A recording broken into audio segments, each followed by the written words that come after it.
Bonjour. La consigne du confinement occasionne de plus en plus de stress chez les Québécois. Que peuvent-ils faire pour atténuer ces effets secondaires? Ces genres de mesures-là, on les prescrit, elles entraînent de l'anxiété, mais faut pas paniquer, mais on comprend les peurs des gens. Il faut supporter les gens qui ont des craintes. La réaction qu'on doit avoir, elle est normale, le fait d'avoir peur et de paniquer. Et ce n'est pas le temps de paniquer. Il ne faut pas paniquer. Ça, c'est l'autre affaire. Ceux qui paniquent, souvent, ne sont pas les gens qui devraient paniquer, puis il y en a qui devraient faire de quoi, puis ils le font pas. C'est normal. Je ne suis pas en train de critiquer qui que ce soit. Mais je veux juste que vous compreniez, et j'insiste, adoucissons cette période par toutes sortes d'initiatives. Écoutez de la musique, profitez de faire de la lecture. Moi, la musique est essentielle à ma vie. À chaque jour, j'ai une chanson thème dans ma tête qui roule. C'est la danse des canards qui, en sortant de la mare, se secouent le bas des rames et font coin coin. Faites comme les petits canards, et pour que tout le monde se marre, remuez du popotin en faisant coin coin.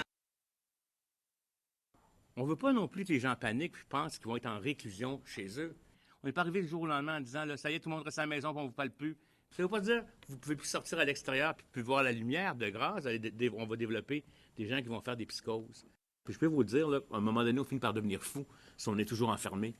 Ne vous terrez pas à la maison complètement sans rien faire. Vous allez déprimer. Je voudrais aussi en profiter pour dire à la population, trouvons-nous des moyens pour vivre cette période-là dans la paix, dans un certain calme. Il faut appliquer ce qu'on fait, il faut trouver les moyens de se détendre. Donc, j'invite aussi à ce qu'on soit positif dans cette période, qu'on retire de cette chose des opportunités pour nous tous comme société. Il faut en profiter pour faire des choses qu'on aime, qu'on n'a jamais le temps de faire tout seul. Là, on va avoir la paix pour le faire tout seul. Essayez de trouver des choses qui vont vous faire que vous allez être bien dans cette situation-là. J'ai besoin de sortir, je vais aller prendre l'air. Ou je suis stressé, j'écoute de la musique. Il ne faut pas paniquer. Tombez pas en panique. Prenez ce qui vous fait plaisir. Chaque personne est très, très différente les unes des autres. Je ne suis pas le genre hyper énervé. Moi, j'aime le théâtre, il y a des opportunités de téléthéâtre, j'écoute de la musique pour me rendre plus joyeux. Allez, mettez-en un coup, on s'amuse comme des petits fous. Maintenant, pliez les genoux, redressez-vous. Chacun peut trouver quelque chose. Essayez là, de faire ce que vous ne pouvez pas faire habituellement parce que vous êtes trop occupé. Ce que vous vouliez faire à la retraite et que vous ne pouvez pas le faire, c'est le temps de le faire comme tel. Moi, là, en fin de semaine, juste par exemple, j'ai besoin de cuisiner, là, je vais me faire des tartelettes portugaises. OK? Il n'y a pas d'autre recette que ça.